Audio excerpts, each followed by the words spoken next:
ya. Biar santai ngobrol.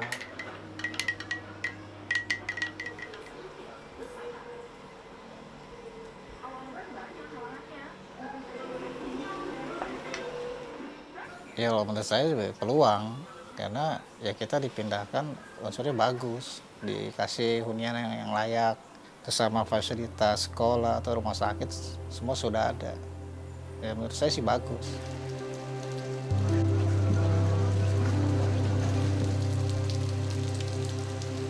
Jadi bapak saya pernah bilang, kamu jangan kayak bapak ya. Bapak cuma lulusan SD, kamu sekolah tinggi-tinggi untuk mengejar cita-cita yang kamu inginkan.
Nama saya Budianto. Saya tinggal di Rumah Susun Buddha Suci, Cengkareng Timur. Berapa, Kak? Ada 4.000, Bos. Kan, kira. Oke, ini udah selesai, bentar lagi. Iya, saya ketemu istri ya di Rumah Susun, menikah tahun 2006. Saya di wirausaha di bidang plastik kemasan. Di Rumah Susun juga, bagian area lapak belakang. Saya punya anak 2, semuanya sekolah di Suci semua. Yang pertama sekolah di SMK, yang kedua SD. Saya lulusan SD, SMP aja saya nggak lulus, itu pun ya gara-gara ekonomi. Dalam kehidupan ini saya banyak belajar, makanya anak jangan sampai seperti orang tua gitu, yang sekolah cuma SD. Kalau anak sih insya Allah sampai perguruan tinggi kalau dia memang mau atau sanggup gitu ya, saya turutin. Saya juga agak ini juga anak tuh, karena kan saya nggak mau memaksakan. Kalau emang dia mau ngambil jurusan yang gimana saya ikutin aja gitu. Perkembangan sih bagus ya, dia pergaulan pun dia bisa kontrol. Di sini kalau untuk lingkungan anak-anak sih bagus lah, ada tempat bermain, sekolah fasilitas pun cukup lah kalau menurut saya dibandingin di Kapuk Muara. Karena saya sendiri pun tinggal di sana cukup prihatin gitu, kayaknya jauh ya kalau untuk ke situ. Karena dari kehidupan kita di bantaran kali aja susah untuk mencari ekonomi pun kayaknya jauh.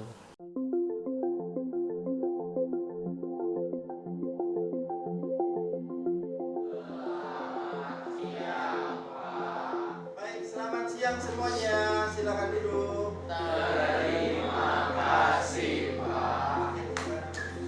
Ervan Maulana.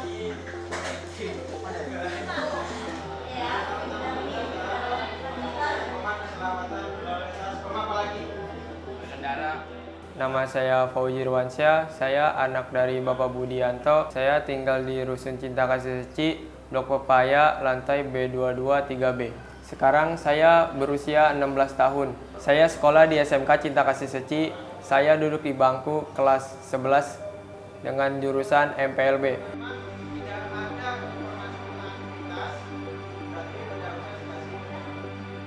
Saya sekolah ingin meningkatkan derajat ayah saya. Saya ingin bersekolah dengan bersungguh-sungguh hingga perguruan tinggi agar saya menjadi lebih sukses daripada ayah saya.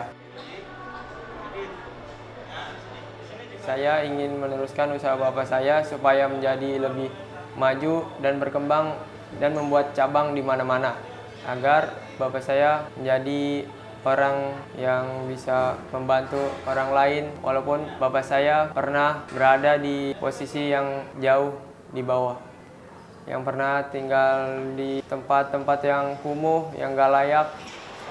Stand up.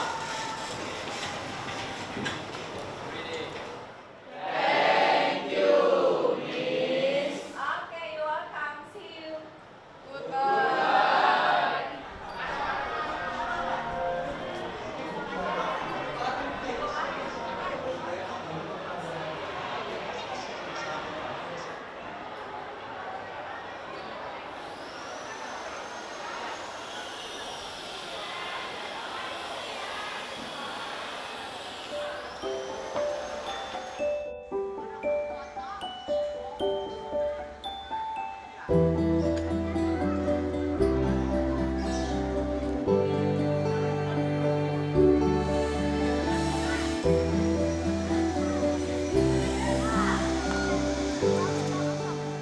Kalau untuk anak-anak yang usia bersekolah ini saya pastikan itu 90% mereka sekolah. Memang sekolah Rusun Cita Kasih ini nggak satu-satunya. Walaupun nggak sekolah di Seci, saya pastikan mereka tetap bersekolah. Pendidikan itu mereka rasakan penting. Umumnya apabila dasar pendidikannya bagus tentunya akan membawa tingkat kehidupan akan lebih baik. Dan ini terjadi di Rusun sini, tingkat ekonomi masyarakat Rusun di sini berubah sangat drastis. Ini dikarenakan juga pada saat anak-anak itu mengenyam pendidikan, nggak anak-anaknya aja, tapi orang tuanya itu merasakan bahwa pentingnya pendidikan untuk kehidupan itu benar-benar nyata. Alumni-alumni sekolah Rusun sini sudah ada yang jadi ASN, baik di Kementerian PU, PTSP, atau mungkin sudah ada yang karyawan-karyawan swasta lainnya. Dengan dasar pendidikan yang diberikan oleh Yayasan Buddha Seci, itu sangat dirasakan bagi masyarakat di Rusun Cinta Kasih ini.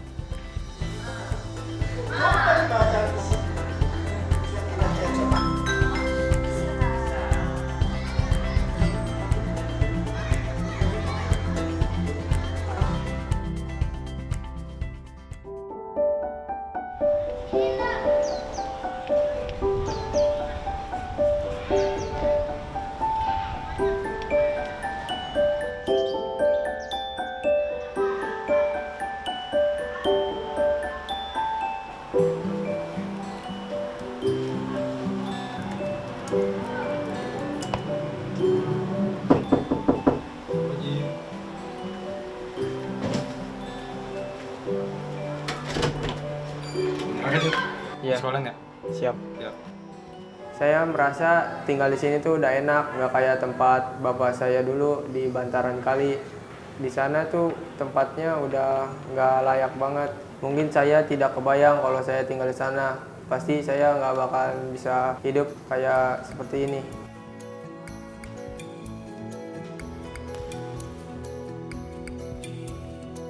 Saya mempunyai kamar tidur sendiri, punya ruang tamu sendiri, semua ruangan terpisah, nggak kayak tempat bapak tinggal saya yang dulu. Mungkin semua ruangan menjadi satu seperti ruang tamu, kamar, dapur. Di sini bisa fokus belajar. Kalau bapak saya lagi kerja, saya bisa belajar karena tempatnya udah nyaman.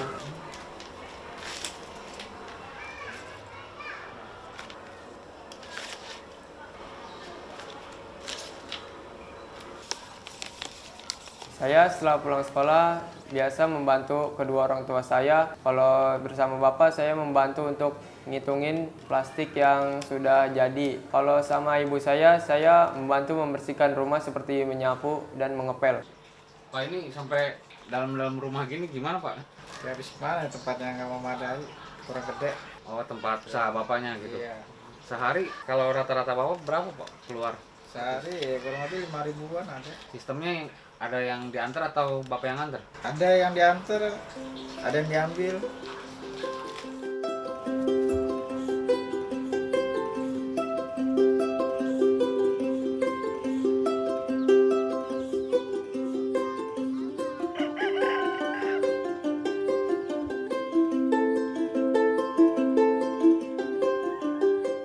Dulu saya di Bantaran Kali, ya sekarang di rumah permanen seperti ini ya alhamdulillah bagus. Perkembangan pun pasti beda jauh. Saya dulu di Kapuk Muara itu di bantaran kali, ya kalau dibilang kehidupan tuh ya sangat prihatin lah kalau menurut saya pribadi. Cuma ya gimana, namanya orang pinggiran ya, kita mau kata apa gitu. Orang pinggiran kalau ngeliat tanah kosong atau itu ya nempel, bikin-bikin gubuk atau ya kontrak gitu. Saya di Empang, Rawaelok di belakang itu DHI. Sama itu rumah tanah liar gitu, dibangun dapat setahun apa 2 tahun baru pindah ke sini.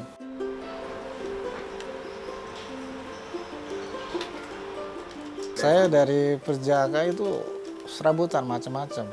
Ya kadang-kadang saya juga nyari rongsokan, apa aja lah, ikut-ikut orang, kuli-kuli bangunan, sampai namanya kuli panggul, pokoknya apa aja lah. Saya dari muda itu emang jiwanya gitu, pantang menyerah. Pak Put, kalau sebulan bayar listrik berapa Pak? Sama air? Listrik 1.200.000 paling kecil, air 50.000. Listrik bisa besar segitu gimana Pak? Maksudnya Pak? Sama ini produksi. Oh, 1 meteran Ya, gitu? 1 meteran.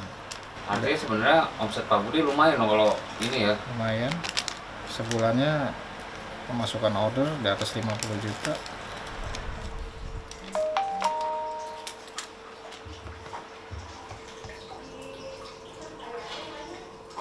Seiringnya waktu ya, saya juga nggak putus asa. Jadi setiap perjalanan atau setiap kehidupan saya ambil hikmahnya. Setiap kerja saya ambil pelajarannya. Maka inilah pelajaran saya. Ya tapi semangat saya kan masih muda waktu itu, jadi berjuang terus. Akhirnya ketemulah sama yang namanya Yayasan Buddha Suci. Posisi saya dipindahkan ke Perumnas ini, alhamdulillah bersyukur. Karena kita di Jakarta ini susah lah kalau mencari ruang yang murah gitu kan. Ya bersyukur, saya banyak terima kasih sama yayasan. Karena saya udah ditampung, udah dikasih arahan yang baik gitu. Ini ibu saya. Ini orang tua saya nih. Waktu saya masih di Kapuk nih. Itu apa, Pak? Lagi sortir bareng rongsokan. Oh, jadi Iya. Bapak dulu kerja apa aja ya? Apa aja? Itu umur berapa Pak? Kerja rongsokan itu? Umur 13 tahun. Ini saya nih. Sama adik saya.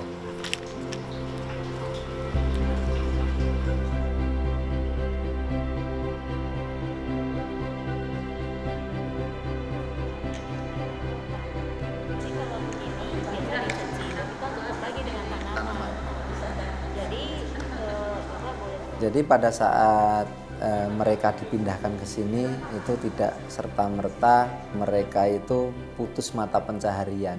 Memang dipilih di Cengkareng Timur ini jarak dari mereka tinggal pindah ke sini itu tidak terlalu jauh, 7 km lah kurang lebih. Jadi itu tidak memutus mata rantai kegiatan mereka, itu baik untuk kegiatan mencari pekerjaannya atau apa itu masih bisa tertempuh lah.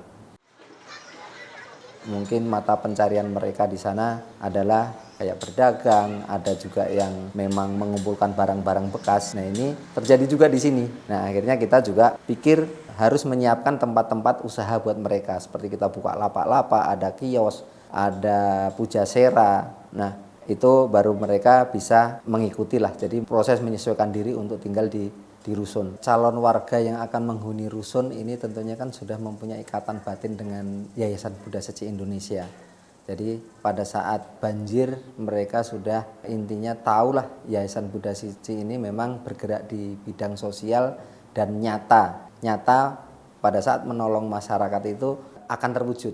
Hal tersebut untuk meyakinkan mereka pada saat pembangunan pun calon warga ini sudah diperkenalkan. Di tengah-tengah pembangunan calon warga ini walaupun belum tahu tempatnya di mana nanti dia akan tinggal, mereka sudah kita jadwalkan untuk melihat calon rumahnya.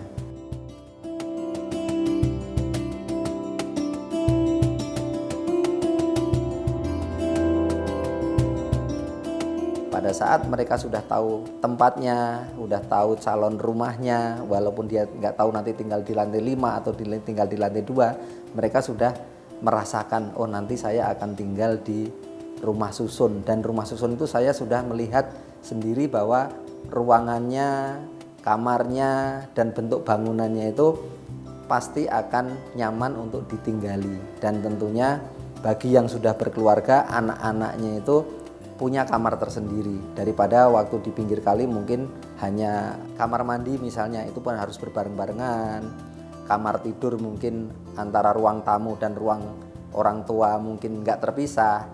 Nah, kalau untuk di rusun sini mereka sudah lihat sendiri, anak-anak kamar tersendiri, orang tua kamar sendiri, ada ruang tamu, ada dapur. Nah, itu tentunya orang tua ini akan melihat masa depan anaknya pasti akan lebih baik lagi. Apalagi ngelihat ada sekolah, ada rumah sakit untuk mengenyam pendidikan ada di dalam komplek, mau berobat ataupun ada yang sakit itu ada di dalam komplek juga.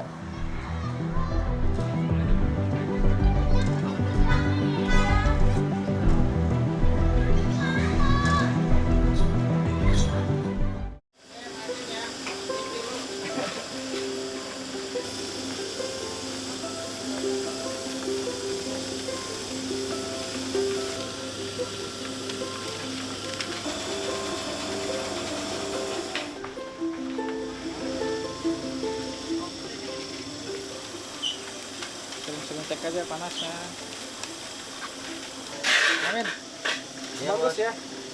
Iya bos, iya Kalau bos. jelek baru komplain orang gimana, untuk saya yang malu. Ya. Soalnya kan kalau kerjaan 2 kali juga jadi ini capek.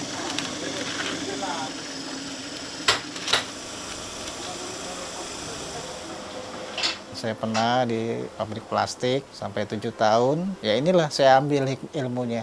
Saya beranikan diri buka usaha kecil. Ya alhamdulillah sekarang agak lumayan gitu.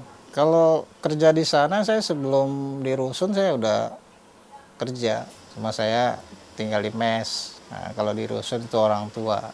Saya pulangnya seminggu sekali. Saya cuma bekal ilmu doang. Ya saya belajar dari kayak marketing gitu, menawarkan barang. Pelan-pelan saya kumpulin penghasilan itu, ya alhamdulillah sekarang saya punya karyawan, bisa kebayar gitu aja. Sekarang punya karyawan kurang lebih 10. Ya alhamdulillah, yang penting cukup untuk bayar karyawan.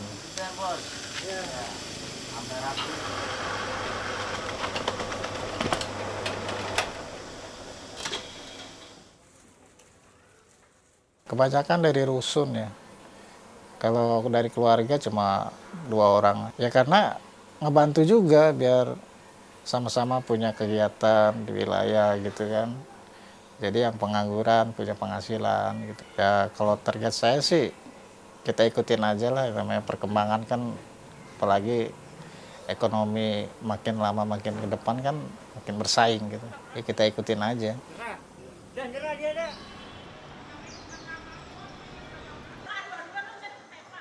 Lingkungannya sih berasa tentram, damai, terus jarang banget ada keributan gitu.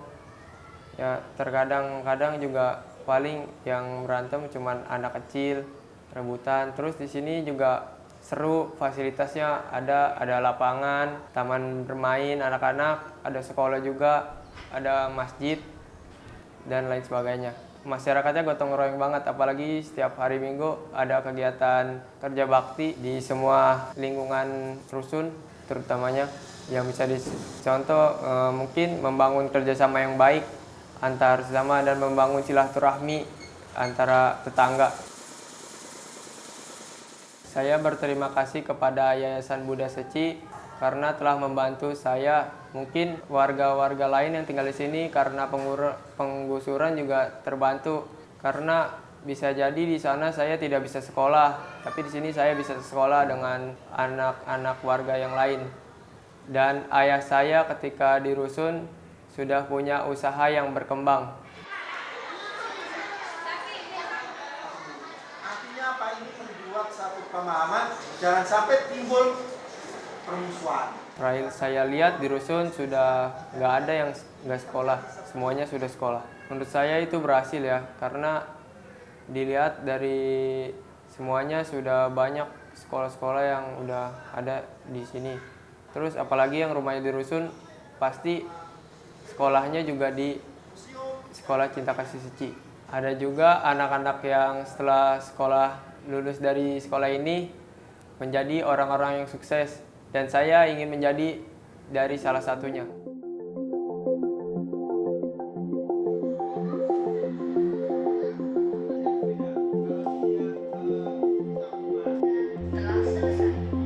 Jadi menurut saya pendidikan itu penting bagi saya, karena ayah saya pernah tinggal di tempat yang kumuh. Jadi kesempatan kali ini saya bisa memanfaatkan situasi ini dengan baik. Dua, negara.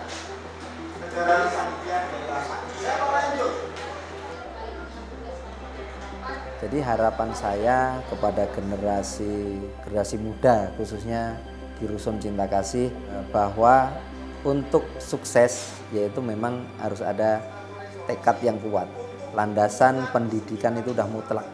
Pengajaran budi pekerti yang di sekolah, wah itu sangat baik lah sebagai dasar mereka menuju kehidupan nyata lah. Pada saat mereka udah lepas dari pendidikan, tentunya mereka akan berbaur ke kehidupan nyata, walau baik itu mereka kerja di swasta, di pegawai negeri. Nilai-nilai seci ini memang sangat nyata, penting dan harus dipelajari.